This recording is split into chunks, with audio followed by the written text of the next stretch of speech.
Cube Radio. Salut, c'est Charles Dran avec l'équipe dans 5 minutes. On s'intéresse aux sciences, à l'histoire et à l'actualité. Aujourd'hui, on parle d'entraînement et de forme physique. L'été est déjà là et après les longs mois d'hiver, peut-être que plusieurs d'entre vous cherchent à retrouver la forme. C'est normal, les gyms réouvrent. En plus, il fait beau pour le vélo, pour la course, c'est parfait. Mais certainement qu'il faudra un certain temps d'adaptation à chacun pour retrouver un niveau de performance optimal, à tout le moins normal.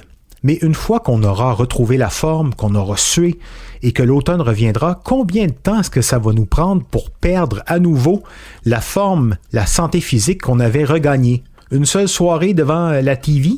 Sans doute pas, mais pas loin quand même. Félix Pedneau nous explique à quelle vitesse on perd la forme quand on redevient inactif et comment la retrouver rapidement. Quand on parle de forme physique, il faut prendre en compte deux types de forme physique. La forme musculaire, qui prend en compte les muscles, puis la forme cardiovasculaire, qui comprend donc le système respiratoire et le système cardiovasculaire, donc le système qui fait circuler l'oxygène dans notre corps. Le système cardiovasculaire est beaucoup plus important que la forme musculaire dans des sports de longue haleine, comme la nage, la course ou le vélo, par exemple. Puis il faut savoir que dans tous les cas, le processus de s'entraîner, c'est une mise à l'épreuve de ces deux systèmes-là. En s'imposant des performances physiques qui sortent de ce que notre corps fait à l'ordinaire, notre cerveau y envoie des signaux, puis du stress à nos systèmes. Dans le cas du système cardiovasculaire, notre corps va vouloir augmenter son aptitude cardio-respiratoire pour répondre à ce stress-là qu'on s'impose. Ce qu'on appelle l'aptitude cardio-respiratoire, c'est un calcul savant qui inclut la capacité d'oxygène qu'on peut respirer, la capacité d'oxygène qu'on peut transporter dans notre corps et utiliser dans nos muscles. Pour augmenter notre aptitude cardio-respiratoire, ça demande par exemple que nos vaisseaux sanguins soient plus gros, plus dilatés. Quelqu'un qui fait beaucoup de courses à pied aura donc par exemple un cœur plus lourd et plus volumineux. C'est la même chose pour les poumons.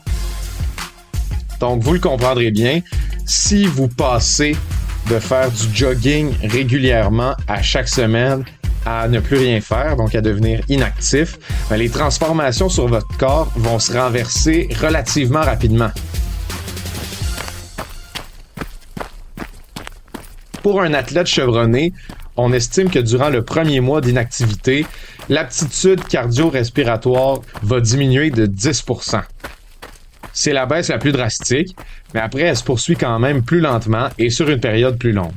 Fait intéressant, par contre, l'aptitude cardio-respiratoire d'un athlète qui s'entraîne depuis très longtemps va cesser de diminuer à un certain seuil.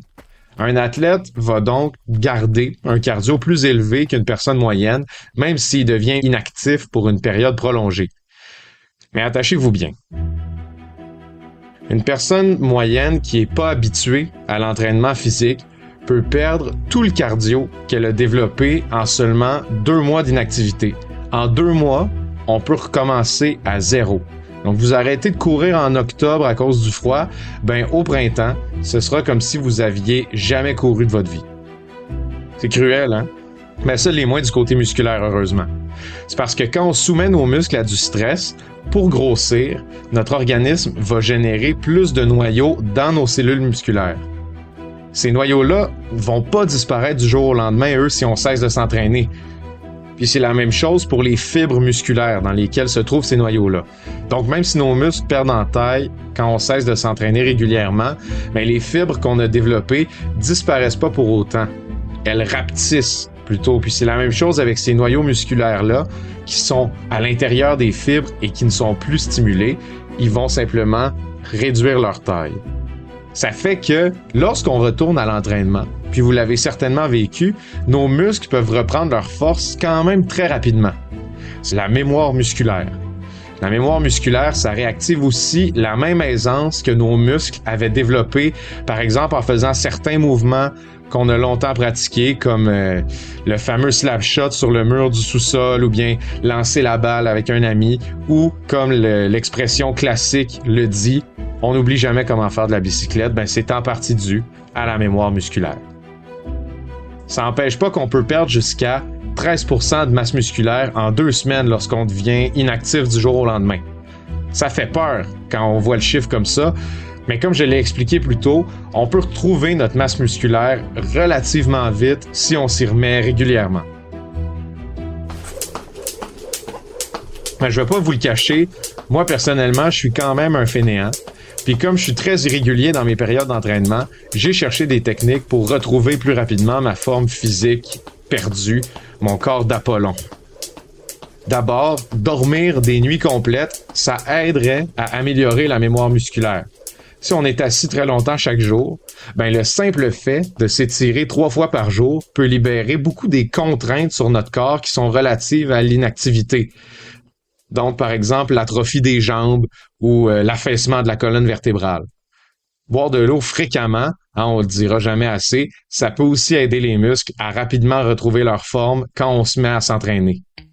Pour l'endurance cardiovasculaire, par contre, là-dessus, il n'y a pas de recette miracle. Mes amis, il faudra se botter le derrière puis retourner courir. Non, on n'y échappe pas vraiment. Entretenir sa pompe cardiaque, les muscles de son corps, faut voir ça comme un plaisir en fait, plutôt que comme une corvée. C'est pas facile, mais ça vient assez rapidement. Bon courage. Merci Félix Pedneau, c'était en 5 minutes.